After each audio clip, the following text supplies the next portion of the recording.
Hello and welcome back to Polydom. Now today I want to actually talk a bit about the polyamorous side of this show, and a bit of that is focusing on some of the components of a polyamorous relationship. Now the pyramid of the skills that you want to be able to obtain during those relationships of course is applied to every possible kind of relationship, whether you're monogamous or polyamorous. But I'm going to focus on the particular things in these categories that specifically relate to polyamory and how to be able to guide your way through it. So let's go. So let's take a look at the pyramid of polyamory.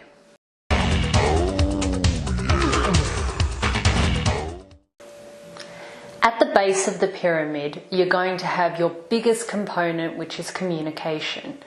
Now, communication is important for every relationship, but the specific things that you're going to encounter with polyamory are things about communicating with many different people, all who probably communicate differently to you, and trying to not only help by getting to understand how they communicate, but it's also about trying to help mediate when other partners are trying to communicate with each other and it might not be going so well. It might be new.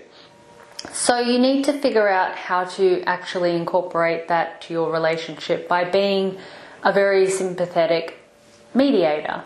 Being objective enough but intimate enough in a relationship gives you a huge advantage to being able to help two of your partners really connect. You can always do it by being able to clearly see both sides of the story, and knowing both people intimately helps you to be able to be an outsider perspective and be able to help both those partners understand each other's point of view. And you'll get that reward as well when you're in a conversation with one of your partners and another can mediate for you. So it's a really beneficial part to have, and a really great unique feature to being in a polyamorous relationship that would otherwise not be there. For the next big component on the pyramid, we have trust. Now, this is a crucial feature, because you're not just putting trust in one person to not betray you or to be with you or to take your feelings into consideration, but you have to trust other people within your relationship, some of which you may not be personally intimate with, but your partners are. And you have to extend that range of trust to them as well, which can be really hard to do. And you could have issues with trust about, oh, will they forget about me? Am I going to be pushed out? Are they picking or selecting really good people to bring into the relationship? And that can be really difficult. A good way to build trust is to make sure that you have actually met and gotten to know each of your partners and their partners, so you can actually trust in the quality of people that are selected and trust that you are worth being with, even though they have all these other amazing people within the relationship. It's a big thing to get around, and it's very important if you're planning on being in a polyamorous relationship.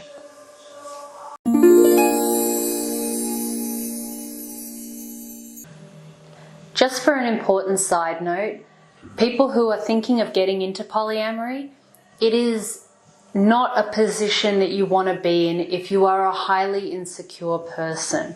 And I don't mean this as a nasty thing about people who suffer from insecurity, because everyone does to some degree. But if you are somebody who is going to constantly be on edge and be concerned and be unable to accept multiple people into your life and multiple people into your partner's lives, it will be incredibly difficult for you to be happy in that kind of relationship. You need to develop a sense of self-worth enough that you feel confident that you are worth being with, and that the people who are in the relationship with you are also people worth being with. And you don't have to fight for that right to be that. You don't have to be anything more than what you are, that you are actually confident enough in that. You need to work out a lot more in yourself to know what you want and what you need, and if people are providing those things, and what you can offer before you ever think of getting into a polyamorous relationship.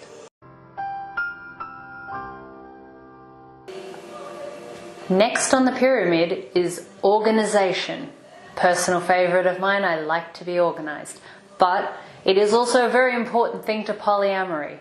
A lot of the times in a monogamous relationship, because there is just the two of you, it's a little easier to factor in things such as time spent together, or structuring feelings or thoughts, or trying to accommodate many people's needs. But when you're in a polyamorous relationship, you need that structure and organization. And I know a lot of you are going to be like, I like to be spontaneous, I like to be random. But face it, a majority of us have a routine, and we don't do random spontaneous things every single day.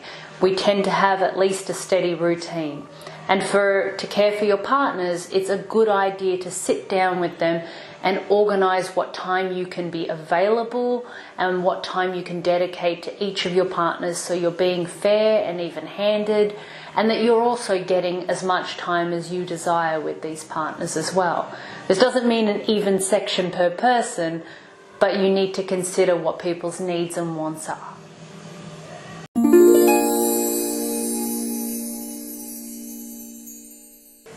Quick side note on that. Remember, just because you're organising to spend time with each of your partners does not mean that has to be exclusively. There is absolutely nothing wrong with going, well, I'd like to spend time with partner A, and then I will spend time with partner B and C together for the entire day of the next day. Many polyamorous relationships enjoy that kind of company and togetherness. So it's not so much about picking for individual people, but more how you need to structure your time depending on who needs what and who would like to see you. Closer to the top of the pyramid is kindness. Now, this can also be seen as consideration, but kindness is more the emotion that is behind that consideration. Doing sweet gestures for people is lovely, but kindness for this situation in a polyamorous relationship can often mean being less selfish or more selfless, however you wish to see it. Giving up a bit more of your time with one of your partners because they have a brand new partner and it's new and exciting, and you want them to be able to indulge in that moment and have that kind of beginning connection that you did with your first partner. And then you can obviously dedicate more time to other partners. You can make new partners that have come into the relationship at a later point feel more welcome with kind gestures, with nice acts or invitations to be able to spend more time with you. Even if you're not personally engaging with them, it's nice for them to know that the other partners are making them feel welcome and making them feel happy, and that they're not an intrusion to the relationship, but a new inclusion. And that's important to do. And you can do this in many different ways. Some of the ways of kindness that you can show can even be unique to your relationship. In some situations, kindness can be inviting them over for dinner when it's not really their night that they usually set aside to see your other partner, but you know what? They're going to make time and come to dinner, and you're going to make their favorite dish. Or you could give a little bit of time up that you would usually spend one-on-one with your partner to get them to come and spend time with both of you. Or you could even just do fun little things like, I don't know, have a movie night. Invite all your partners. It can actually seem a little like you've got an entire dinner party coming over, depending on how many partners you have, and it can be a really great bonding experience to be able to spend time with all of them. So you can try and find your own unique ways to be able to make people feel included.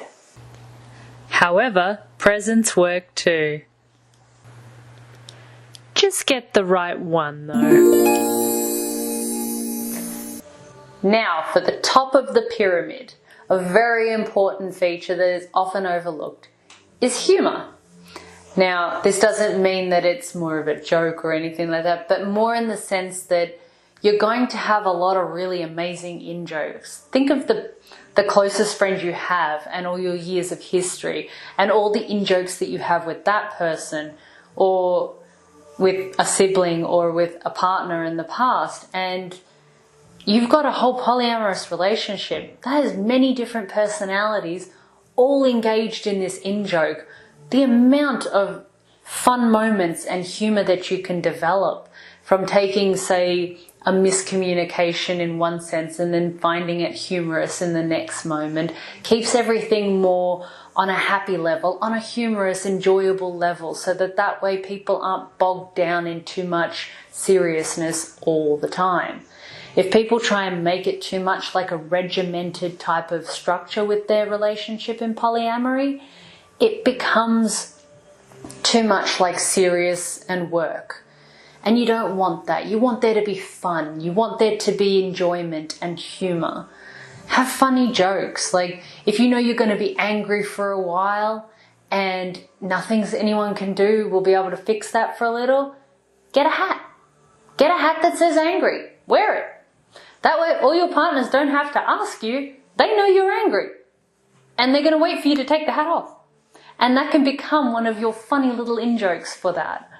You could even just sort of start leaving things out. You could leave cutlery spelt out with what they forgot.